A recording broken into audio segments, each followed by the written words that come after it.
बिस्मिल्लाहिर्रहमानिर्रहीम, अस्सलाम वालेकुम। उम्मीद है कि आप सब लोग ठीक हैं जी, और वेलकम है आपका मेरे चैनल पर जी। तो क्वीन जुबली के लिए मेरी बेटी ने ये पोर्ट्रेट बनाई थी, तो मैंने सोचा हम आपके साथ शेयर करते हैं। आज मैं हाई स्ट्रीट पे गई थी, तो गए भी सिर्फ इसी के लिए थे कि उसकी पोर्ट्रेट जो है वो एक शॉप के बाहर उन्होंने लगाई हुई थी। तो उसने वो सर्च की, ढूंढी अपनी पोर्ट्रेट, और उसने बेसिकली सबको दिखानी थी। तो मैंने सोचा मैं आपको भी दिखाती हूँ। फिर हम घर पहुँच गए, और ये देखें यहाँ पर मैंने दो चीज़ के पनीर के जो स्लैब लेके रखे हुए थे, और इन्हें मैंने ऐसे डाइस में कट कर रही थी। तो आज की जो रेसिपी है जी वो है कढ़ाई पनीर, जो कि मैंने भी पहली बारी बनाई थी। तो मुझे कुछ ख़ास पता नहीं था कि कैसे बनाऊं, क्या करूं, पर अल्लाह तवक्कल बहुत अच्छी बन गई। तो मैंने सोचा क्यों नहीं मैं शेयर कर लेती हूँ आपके साथ, है ना। तो यहाँ पर मैंने पनीर को डाइस में कट किया है, और फिर मैंने उनको ऑयल में थोड़ा सा लाइट ब्राउन करने के लिए छोड़ दिया है। बहुत ज़्यादा नहीं पकाना, जस्ट हल्का सा उसका कलर चेंज हमें करना है, ताकि वो थोड़ी सी सॉफ्ट हो जाए।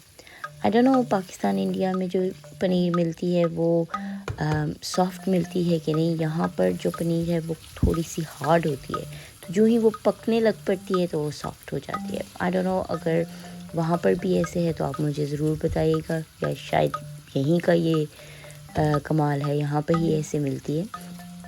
तो जी ये देखिए, आप देख सकते हैं थोड़े थोड़े कलर जो हैं वो गोल्डन शेड में हो रहे हैं, ब्राउन हो रही है। तो यहाँ पर अब मैंने पनीर को निकाल लिया था।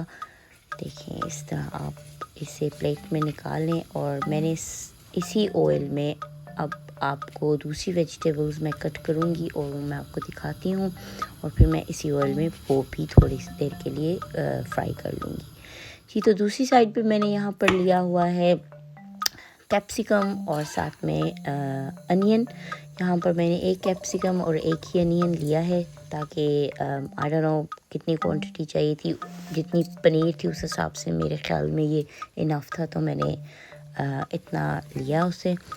और इसको भी थोड़ी देर के लिए मैंने सोते कर लिया, ताकि इसका भी थोड़ा कच्चापन जो है वो ख़त्म हो जाए, क्योंकि हमें जब मसाला बनाकर उसमें ऐड करना है तो बहुत ज़्यादा नहीं पकाना, because too much soft vegetable भी नहीं अच्छी लगती जी। तो इसे भी मैंने साइड पे कर लिया है, और अब मैंने एक अदद अनियन लिया है और उसे बारीक सा काट कर मैंने उसी ऑयल को यूज़ किया है, ताकि क्यों वेस्ट करना, और वैसे भी टेस्ट भी उस ऑयल में होता है। तो इसमें अब हम मसाले के लिए प्याज को थोड़ा सा ब्राउन कर लेंगे, और ये देखें साथ ही मैंने इसमें लहसुन अदरक की पेस्ट डाल दी, जो कि यूजुअली मैं भूल जाती हूँ, तो मैंने इस पर ही कहा चलो भाई जब याद आए डाल दो। तो ये देखिए यहाँ पर मैंने लहसुन अदरक की भी पेस्ट डाल दी है। आप देख सकते हैं कि मैंने अनियन को टू मच ब्राउन नहीं किया, बहुत ज़्यादा नहीं पकाया, हल्का सा बस सोते किया है, और साथ ही लहसुन अदरक की पेस्ट डाल दी है।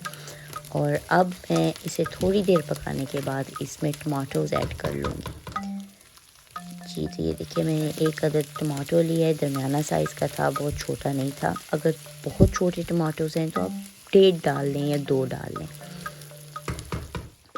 जी। तो मैंने इसको थोड़ी देर के लिए ढक के पकाया है, ताकि हमारे थोड़े से अनियन और टमाटो सॉफ्ट हो जाएं। मुझे हांडी में अनियन या टमाटो नज़र आते हुए बहुत बुरे लगते हैं, मुझे नहीं अच्छे लगते। तो इसलिए मेरी कोशिश होती है कि मैं जब मसाला बनाऊं तो अनियन को और टमाटोज़ को इतना पका लूँ ताकि वो हमें एंड पर नज़र ना आए। तो मैं बार बार बेसिकली इनको ढक के पका रही थी, ताकि अपनी ही स्टीम में ये थोड़ा सा गल जाएं।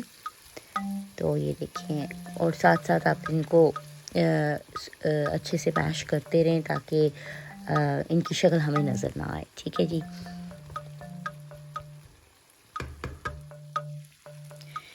जी तो अब हम इसमें पानी ऐड कर देंगे, ताकि हमारा जो मसाला है वो और गल जाए अच्छे से। और यहाँ पर पानी ऐड करने के बाद मैंने थोड़ी देर के लिए लिड ऑन कर दी थी, ताकि अच्छे से अपने हीट में वो और पक जाए जी। तो यूजुअली क्या होता है, जब हम बिना पानी के खाली फ्राइंग करते हुए अनियन में डालते हैं रेड चिली पाउडर, तो उसकी वजह से हमें स्नीजिंग शुरू हो जाती है। तो बेहतर आइडिया ये है कि जब आप पानी डालें तो तभी आप साथ में अपना मसाला ये डाल दें, मसाले से मुराद स्पेशली चिली डाल दें, ताकि आपको स्नीजिंग ना आए। और यहाँ पर मैंने हस्बे ज़ायक़ा सारे डाले थे, अगर आप भी अपने हिसाब से डालें, पर मैं आपको बता देती हूँ। यहाँ पे मैंने 1.5 टेबल स्पून डाला था सोल्ट, साथ ही साथ मैंने 1 टेबल स्पून डाली थी रेड चिली पाउडर, और 1 टीस्पून मैंने इसमें ऐड किया था हल्दी। जी, तो यहाँ पर देखें मसाला हमारा नाइसली पक रहा है। हमें बेसिकली वेट करना है कि जब इसका पानी सारा ड्राई हो जाएगा और इसमें से ऑयल साइड से निकल आएगा, तो ताकि हमें कंफर्म हो जाएगा कि हमारा मसाला पक चुका है। ठीक है, आप भी सोच रहे होंगे ये बार बार लिड ऊपर नीचे क्यों कर रही है, क्योंकि मुझे सख्त किस्म की टेंशन हुई रहती है लिड ऑन करके कि ये ना हो मेरा मसाला जो है वो नीचे लग जाए और मुझे दोबारा अनियन कट करने जहर लगते हैं। तो मैं बार बार यही पंगा करती रहती हूँ कि लिड ऑन ऑफ, ताकि भाप में भी पके और ऐसे भी हो। जी, तो इंतज़ार की घड़ियाँ हुई ख़त्म और देखिए ऑयल निकल चुका है। साइड्स पर आप देख सकते हैं अच्छे से ऑयल निकल आया है। तो अब मैंने इसमें ऐड करना है जी सूखा धनिया, साथ में थोड़ा सा गरम मसाला और साथ में ब्लैक पेपर। ठीक है, ये भी हम अच्छे से इसे मिक्स कर लेंगे। बहुत सारे लोग जो हैं गरम मसाला हांडी के बिल्कुल एंड में डालते हैं। मुझे नहीं पता वो कैसा टेस्ट होगा, बिकॉज़ मेरे दिमाग में ये है कि अगर आप हांडी के मिडल में डाल दो तो एटलीस्ट उसका जो अपना एक स्ट्रॉन्ग फ्लेवर है वो हांडी में चला जाता है और उसका कच्चापन जो है हमें बाद में नहीं नज़र आता। नज़र से मुराद जायका नहीं आता, हमें नज़र क्या आना है बेचारे ने। जी, तो ये देखिए यहाँ पर मैंने अपनी वेजीज सारी डाल दी हैं, पनीर भी साथ ही डाल दी है। थोड़ी देर पकाने के बाद मैंने यहाँ पर तकरीबन 2 टेबल स्पून लिए हैं जी क्रीम के, वो भी मैंने इसमें ऐड कर ली है और अब मैं इसे अच्छे से कर लूँगी मिक्स। जी, तो इसे अच्छे से मिक्स करने के बाद थोड़ी देर के लिए आप इसको लो हीट पे पका लें, ताकि जो ये देखें अच्छे से बबल्स हमारे आगे पीछे आ गए हैं। जब हमारे बबल अच्छे से आ जाएं, यानी कि हमारी क्रीम अच्छे से मिक्स हो गई है हमारी हांडी में, तो अब मैंने इसमें ड्राई मेथी डाल दी है, कसूरी मेथी और साथ में मैंने इसमें ऐड किया है, ये क्या है, कोरिएंडर है, ये डाल दिया है। ठीक है, और ये देखें अब मैं सर्व कर रही हूँ और आप मुझे बताएं कि ये आपको कैसा लग रहा है, क्योंकि मुझे तो ये बहुत ही मज़े का लग रहा है और जितना ये मज़े का लग रहा है उतना ही मज़े का इसकी टेस्ट थी। तो जी, ये थी मेरी आज की रेसिपी। आई होप कि आपको ये बहुत अच्छी लगी हो। मैं आपको सच बता रही हूँ, बहुत ही यमी थी, ज़रूर ट्राई करें।